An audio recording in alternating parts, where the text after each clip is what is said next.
ত্রিপুরা কৃষি স্নাতক সমিতির একাদশ দ্বিবার্ষিক সম্মেলন রবিবার রাজধানীর রবীন্দ্র শতবার্ষিকী ভবনে অনুষ্ঠিত হয়। উপস্থিত ছিলেন রাজ্যের কৃষি এবং কৃষক কল্যাণ দপ্তরের মন্ত্রী রতন লাল নাথ, ভারতীয় জনতা পার্টির প্রদেশ সভাপতি তথা বিশিষ্ট সমাজসেবী রাজীব ভট্টাচার্য সহ অন্যান্যরা।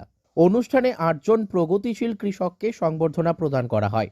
এদিনের এই সম্মেলনে বক্তব্য রাখতে গিয়ে কৃষিমন্ত্রী রতন লাল নাথ বলেন, উত্তর পূর্বাঞ্চলের অন্যান্য রাজ্যের তুলনায় ত্রিপুরার কৃষি জমির পরিমাণ সব থেকে কম।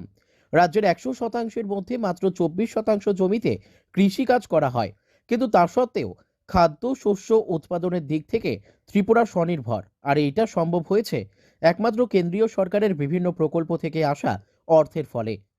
উত্তর পূর্বাঞ্চলের সব জায়গা থেকে কৃষি জমির পরিমাণ সবচেয়ে আমাদের কম, অনলি 24%।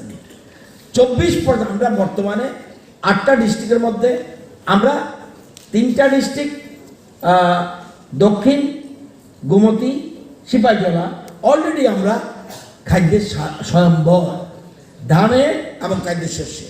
এখন আমাদের খোয়াইটাও প্রায় কাভার হয়ে আসছে, ধলাইও প্রায় কাভার হয়ে আসছে, উনকোটিও, উত্তর ত্রিপুরা এবং পশ্চিম ত্রিপুরা আমরা একটু পিছিয়ে আছি।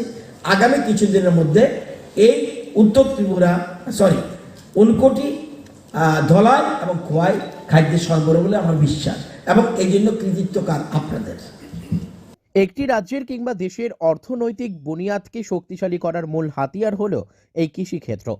তাই রাজ্যের কৃষকদের সহায়তা করতে এবং তাদের কৃষিকাজে উৎসাহ প্রদান করতে বর্তমান কেন্দ্রীয় ও রাজ্য সরকার বিভিন্ন প্রকল্প হাতে নিয়েছে।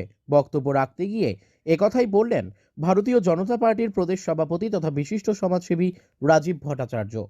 তো আমি মনে করি যে একটা রাজ্যের অর্থনৈতিক বুনিয়াদকে শক্তিশালী করার এবং এই রাষ্ট্রের অর্থনৈতিক বুনিয়াদকে শক্তিশালী করার মূল যে হাতিয়ার সেটা হলো এগ্রিকালচার সেক্টর। আর এই এগ্রিকালচার সেক্টরকে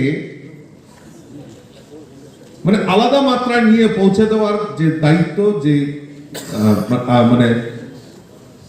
দায়িত্ব রয়েছে, এখানে যারা হলে বসে রয়েছেন আপনাদের কাঁধেই সেই দায়িত্ব রয়েছে, এবং আমার দৃঢ় বিশ্বাস যে আপনারা এই কাজটা নিষ্ঠার সঙ্গে করেন বলেই। Bureau report, news daily Bharat.